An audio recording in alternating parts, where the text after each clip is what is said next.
Near mint condition, the home of collected editions. That cover's so awesome. Absolute format is the best way to own this store. Time to empty those wallets and fill those shelves.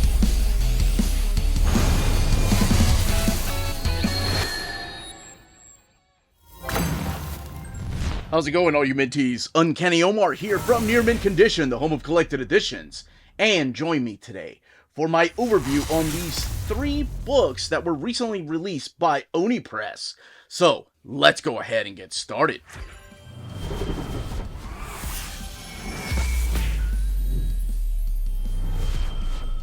This video is sponsored by Oni Press, so thank you so much to the folks at Oni Press for sending us copies of these particular hardcovers. So we are going to be looking at 3 different hardcovers, and let me tell you, when I say different, I mean different.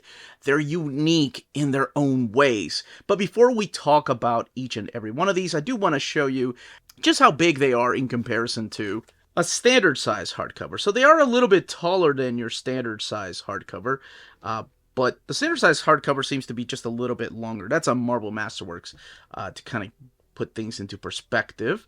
And each one of these, yeah, just a little taller than the standard size hardcover. And to make sure it's not just the actual hardcover that is taller, but the actual trim size of the paper is taller too, just a little bit than that of a standard size hardcover, which is the trim size of the single issues. Alright, so here are the fronts of each and every one of these. We have Downset Fight, Faceless and the Family, and Dwellings. First, Downset and Fight has a glossy finish to the characters here and the logo, and up here the 10th anniversary edition, and then a glossy right here to the characters again.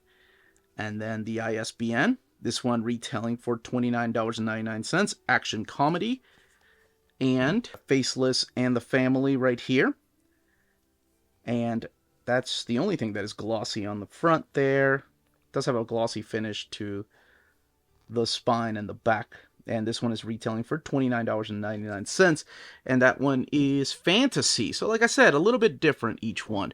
Dwellings has just a little glossy finish right there to the eyeball coming out of the skull. There we go. That's better. And these characters right here, as well as the Dwellings. And here's the spine of the book. The book looks a little bit worn out, like aged a little bit, I guess. It's been checked out from the library before. And then the back of the book. This one is horror and retails for $34.99. And there's the Oni Press. And yes, definitely not for kids or cowards. I like that. Alright, we are going to be taking a look at Downset Fight first. I will put the timestamps in the description of the video if you're curious about one book or you just don't want any kind of spoilers. But before I go any further, please don't forget to smash that like button. That goes a long way for us here on the channel. Very small thing you can do, but it does mean the world to us. Alright, let's go ahead and crack this book open. I'll be talking about the build, of course, for each and every one of these.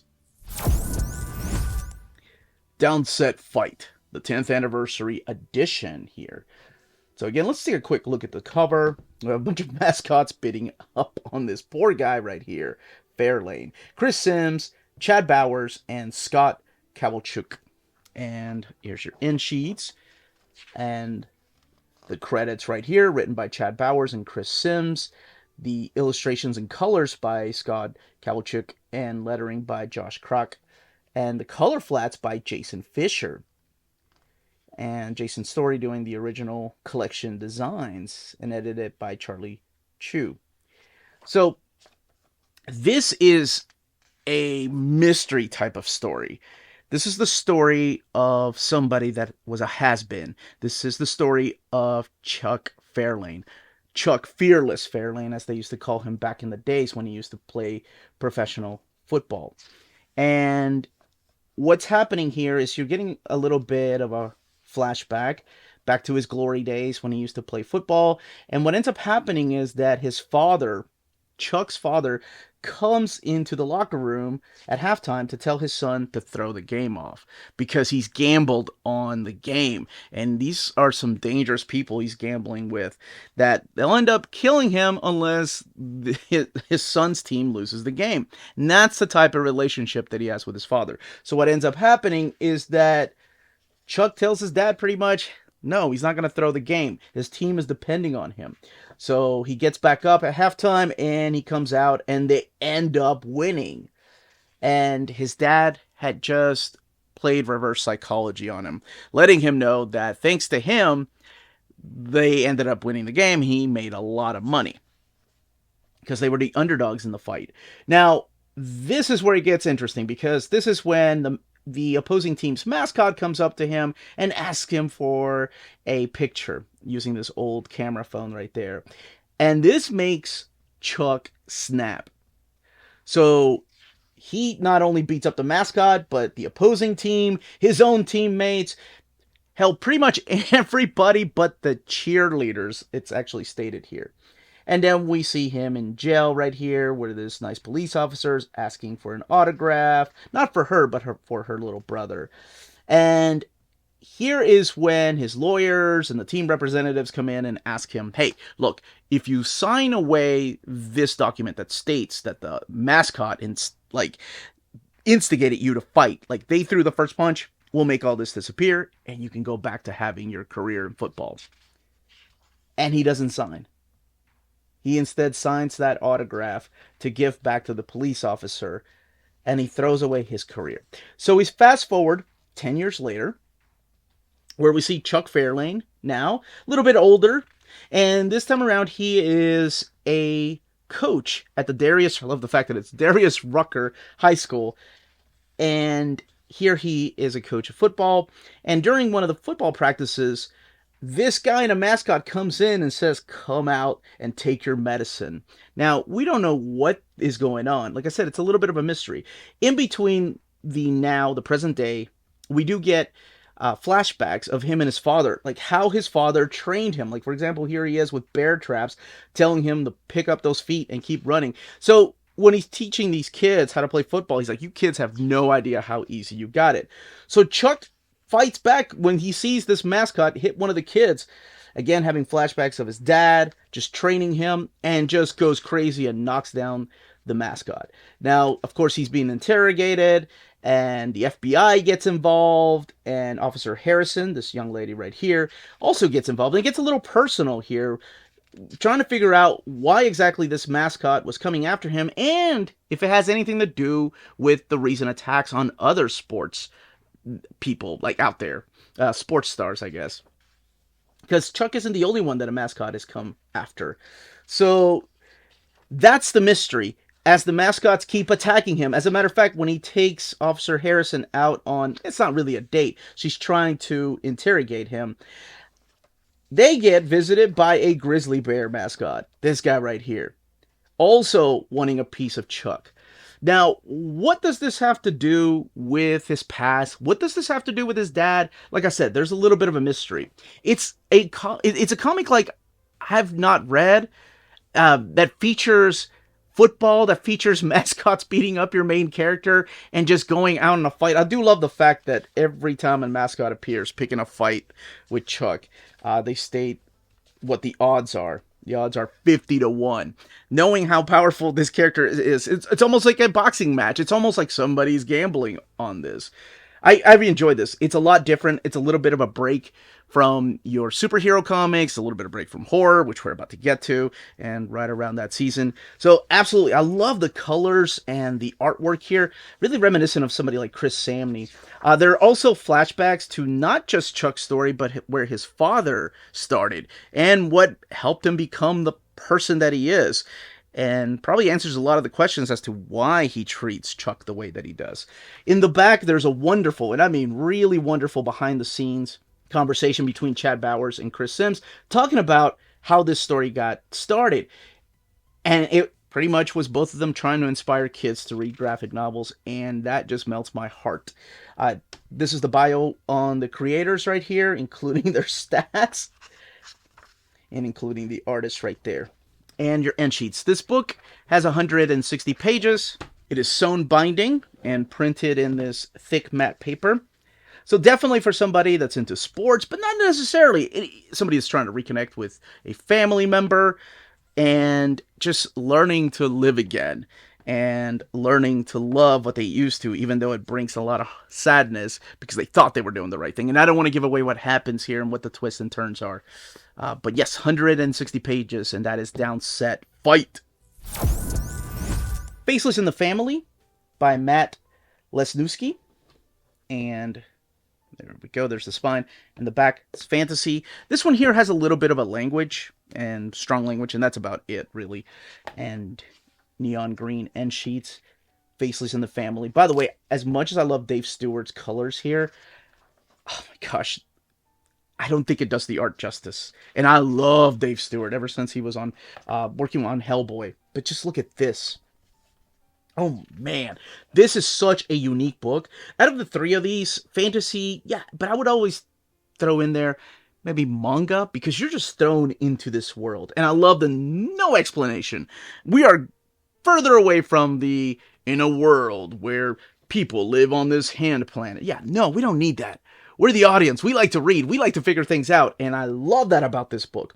And yes, back to what I was saying. I hope that Matt takes this as a compliment, but this is the most manga I've read out of these particular Western comics. It is so excellent. Okay, so the story all does take place on this planet called the Hand Planet, and it's got fingers, and you'll see a little bit of the map here too. We follow the adventures of this young man right here. This is Faceless. And Faceless is on a journey to go and get plastic surgery, to get facial reconstruction, or not reconstruction, but just plastic surgery on his face so he can look different because he feels like he is ugly and he's deformed. And along the way, along the road, he meets this giant of a man right here. This is Giant Jerry, or just Jerry, who's packing everything of his belongings with him on this journey. Where he's going, you really don't know. He does explain that he just wants to go and experience the world. He wants to live. Now, as they're walking through this land right here that is so weird and interesting and different. Again, Faceless is wearing this giant pipe of a mask.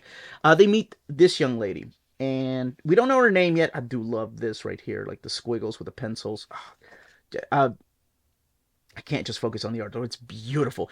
This is Carp, and Carp is running away from a set of brothers, and you later find out exactly who these brothers are and what Carp is to them. So eventually, they all end up going on a journey together to go into this town called Pink Town, or Pinky Town is what it's called. And of course, because of the fingers, and you'll see what I mean here in a second, there we go. This is the land, the Hand Planet, and this is where they are. So they're traveling from this area to this area right here, because he's heard that that's where they can do surgery on him. Now, there's a little bit of a mystery behind everybody, but this is the most allegorical book out of all the three of the books I've read this time around. This one is really in your face with the allegories. You know, you've got Jerry who's carrying his past with him, and that's what he's trying to do. He's trying to build a new life. He's trying to move forward instead of looking back. But it's hard to do that when you have the weight of your past on you. Carp is running away, not just from her problems, from herself. And what is Faceless hiding behind that mask? I don't want to give away, and I promise that's not everything. Because along the way, they also meet some new friends, like Highway Hal, who is an awesome character, this guy right here, who just happens to be there when they go and fight those two brothers, and they learn a little bit about Carp, but I don't want to spoil what that is. Look at that art, man. And one thing I will say, Carp's hair had to get easier to draw later on, unless there's close-ups of her with just the squiggles. Oh, what a nice touch. Highway Hal has also lost somebody. He doesn't know where to go anymore, but he's lost his wife, Jan. She's gone. She disappeared. He's hoping one day that she will wake up, or he will wake up with her next to him. And it's a beautiful love story because you don't know if she ran away. So they do eventually make it into Pinky Town, where they can't get in because apparently there's been a lot of crimes there, so the police won't let them in. And let me just show you just how insane the art is when it comes to just the details and the amount of characters. You know, this isn't just a case of copy and paste. This is actually somebody drawing out each and every one of the faces. And yes, I know, I realize they're faceless back there. But I just love and appreciate books like this. Somebody took their time. Somebody put a lot of love into this. And you can tell. Now, they're not the only travelers that they're going to run into. This is also August. Will end up joining them, and the 5 of them become really close because of things that are bringing them together, because of family. Because when you've lost everybody, sometimes all you got to do is look around and see who's around you to just make that your family. Because family isn't about blood, right? And I swear it's not that in your face or cheesy about it. I think that Matt does an amazing job of just giving you a little bit of knowledge about these characters and who they are, and for you to try to fill in the blanks. I will say the most negative thing I can say about this is that it continues. It doesn't end here. And I was so upset when I learned that it continued, that there's more, because it doesn't say there's a volume 1. Oh, I was looking forward to the ending, but I was like, how are they going to wrap this up? But it does continue into another volume. I hope it's around the corner because I want more. I was so hooked in this book. I didn't want to stop. I think I stayed up till about 3 o'clock in the morning reading this and the other book I'll be talking about here in a minute, Dwellings. But let's look in the back here for the extras. You have issue 1 cover. This is the one with Dave Stewart on colors, which they used for the cover. So this originally was released as single issues. Look at that. That is by Dustin Weaver. I love different people's or different artists' take on the characters. And then an interview with Matt Lesniewski talking about this world and where it originated from, and funny enough how it originated in another story. Like he wanted to use the hand planet for another story. There's your end sheets and the binding. It is sewn binding, 144 pages, retailing for $29.99. Just look at that artwork. My gosh. Printed in this thick matte paper. It's a really thick paper stock that they're using for this. But that is Faceless and the Family. Last but certainly not least is the Dwellings hardcover.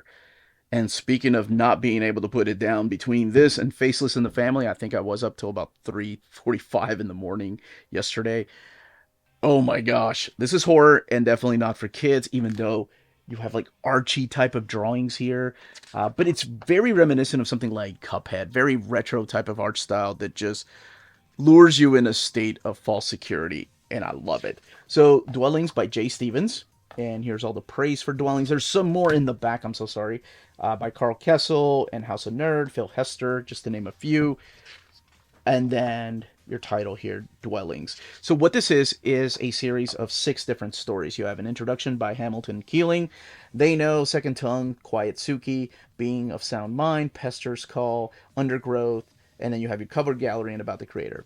Hamilton Keeling, boy, I was trying to figure this out at the very beginning before I read the intro, and yes, not a real person. Well, maybe there's somebody out there, but for the sake of the story, not a real person.